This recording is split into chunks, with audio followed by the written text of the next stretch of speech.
Ikaze kuri YouTube channel yacu.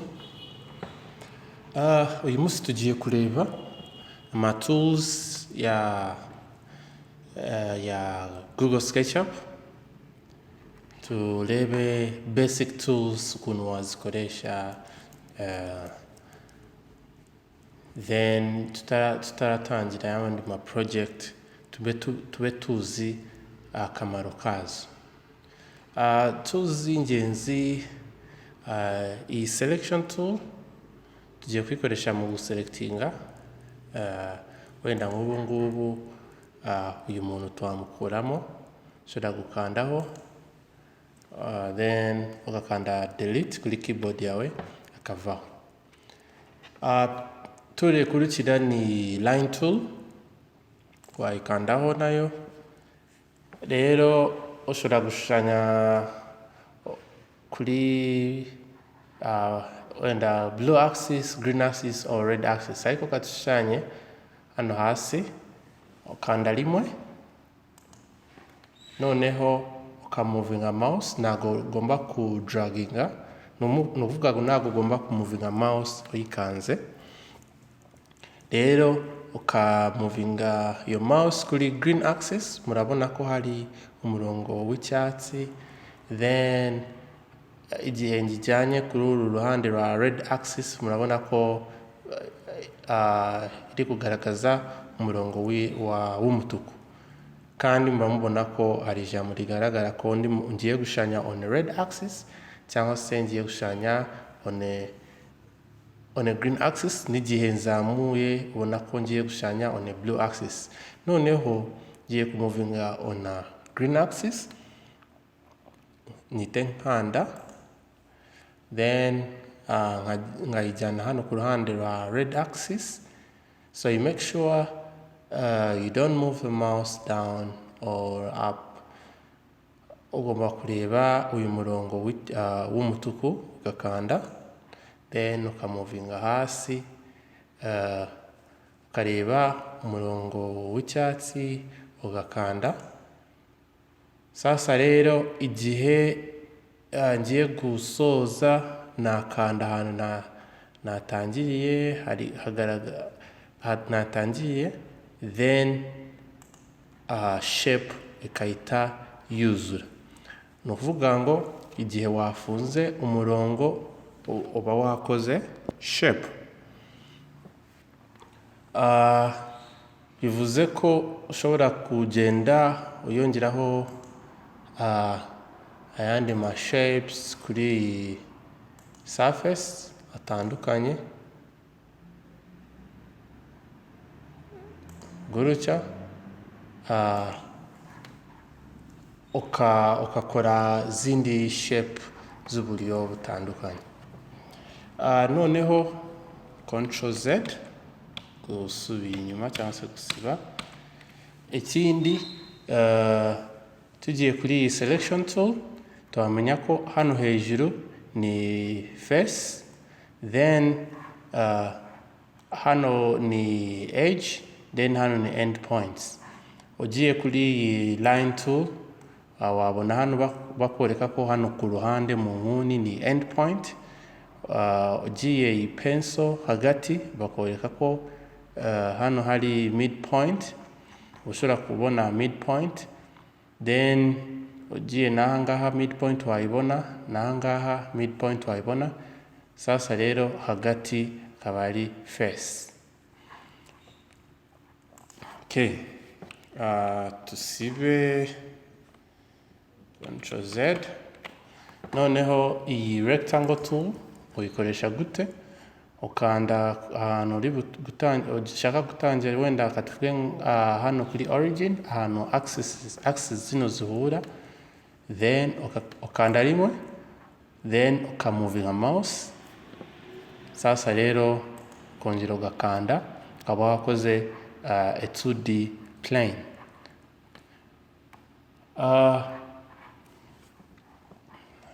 Tugende ku yindi circle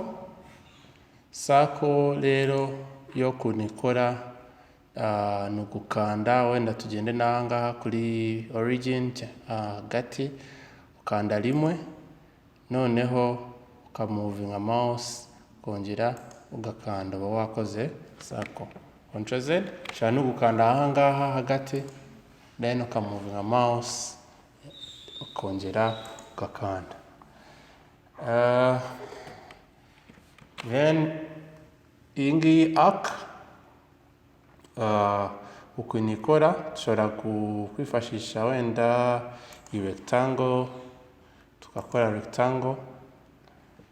Rero arc tukayikandaho, ushobora gukanda ku ruhande wenda hano n'aha ngaha. Sasa rero ukamuvinga kuri green axis,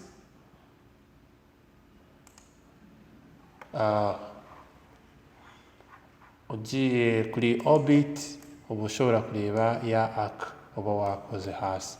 Ni ukuvuga ngo ushobora gusiba uyu murongo ukaba ufite arc ijoininze n'iyi rectangle. Ubundi buryo iyi arc ushobora kuyishushanya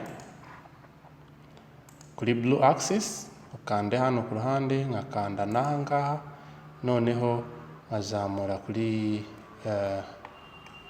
kuri blue axis, ngomba kureba umurongo w'ubururu, ndashushanya axis nini.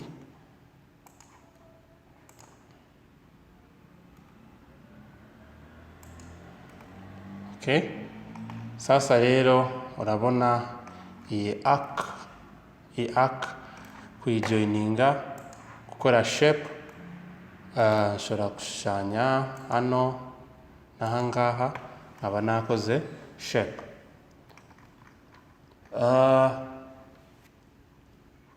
Dushobora gusimbuka izi ngizi ubu ngubu tukagenda kuri 3D push and pull.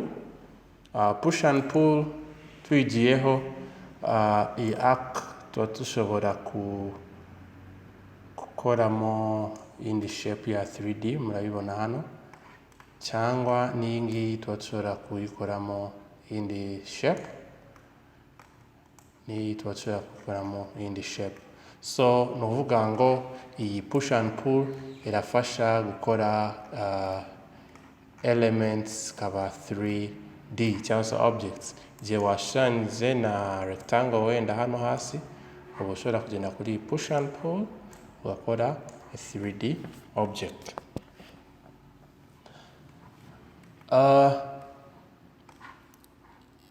Ibindi tuwareba ni iyi component tuzayireba mu yandi ma video.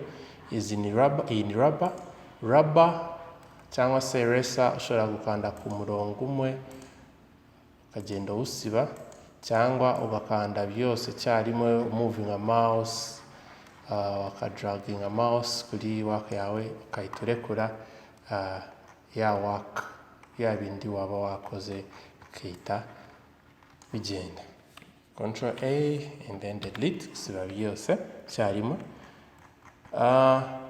Kindi tuhareba ni izi materiel, twazireba nyuma. Noneho tukareba move tool,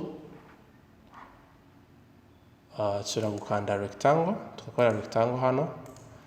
Move tool uyikanzeho ukayizana hano kuri selected object. Urabona igihe tool iri ku ruhande ntabwo habamo utudomo, ariko uyijyanye muri rectangle ukajyanamo utudomo, bivuze ko iri selected. Aho ngaho uba ushobora gukanda ukayimovinga ahantu ushaka. Ikindi kintu tushobora gukora ni move tool, ugukanda kuri control.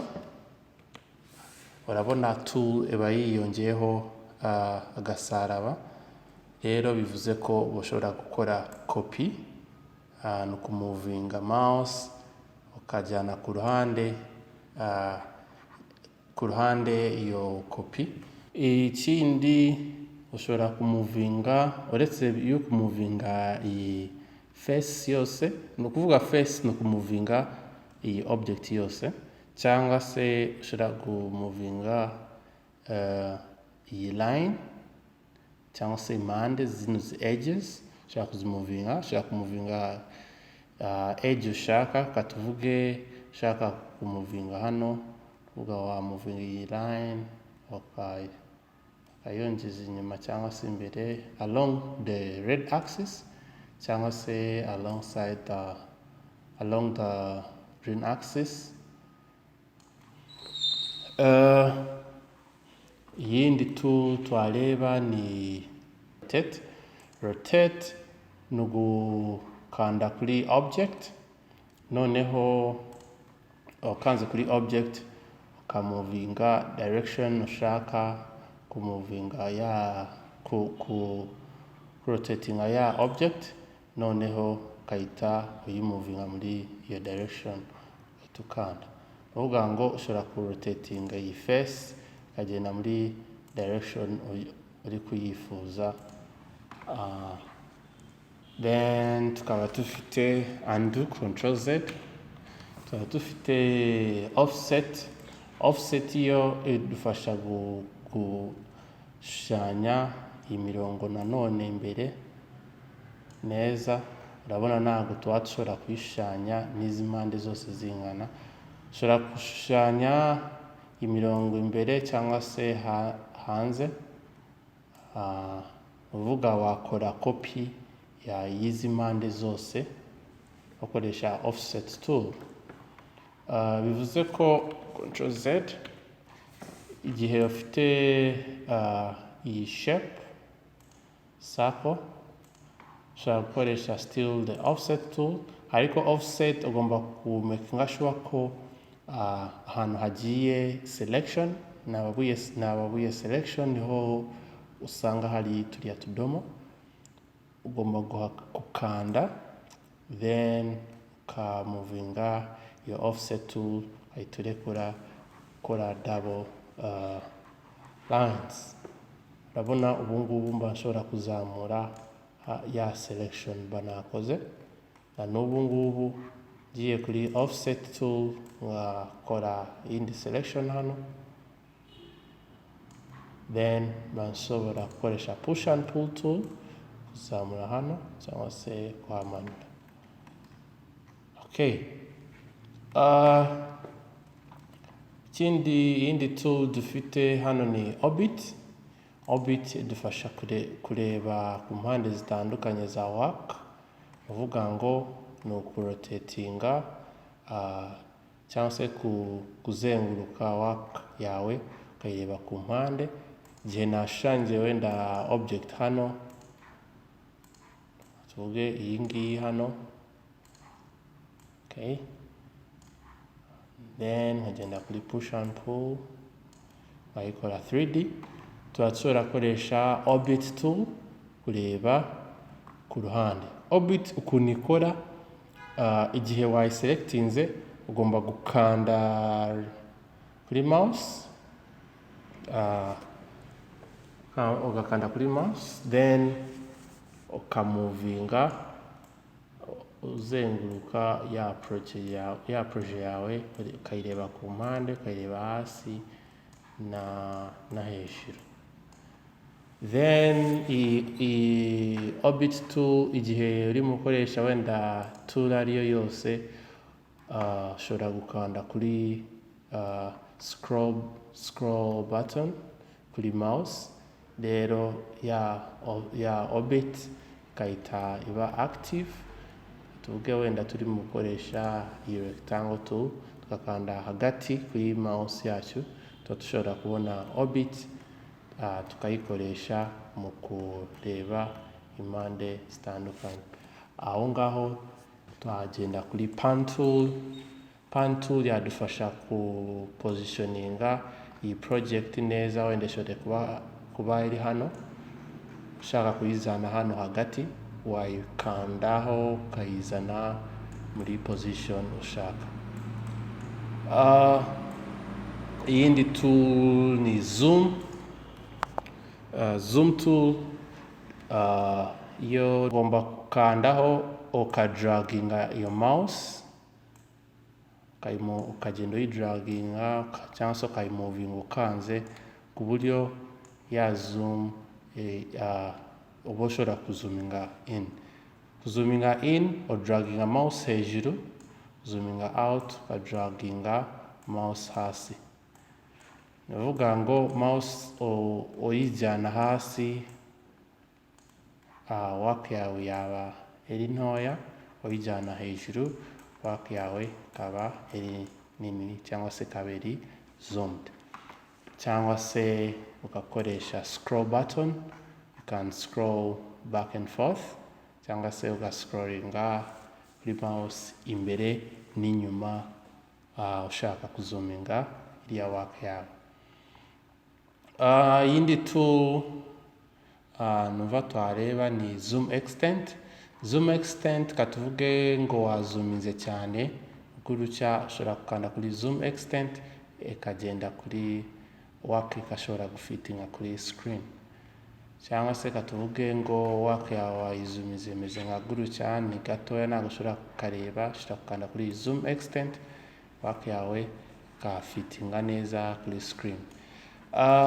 Izi tools zo ntabwo turi buzirebe, ugomba kuzikoresha ufite connection.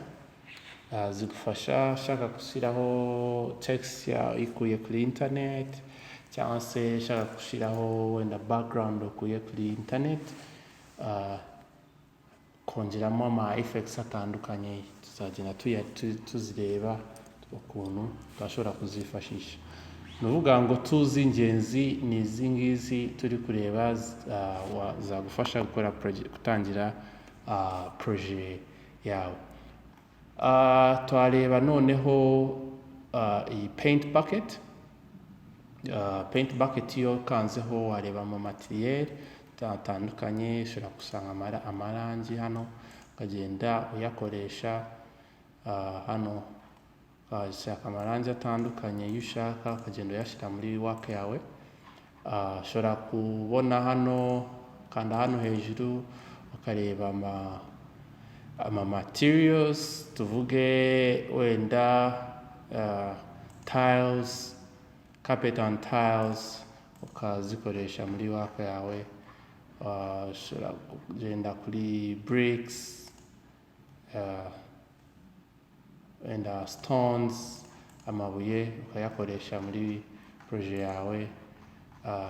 Nuvuga ngo hano wakuramo ama materials atandukanye, amazi n'ibindi bintu tuzagenda tureba ukuntu wabikoresha. Mwakoze gukurikira, turareba yandi ma video tukora ama project muri iyi program. Tibajya gukora subscribe kandi mukore na like na share. Mwakoze.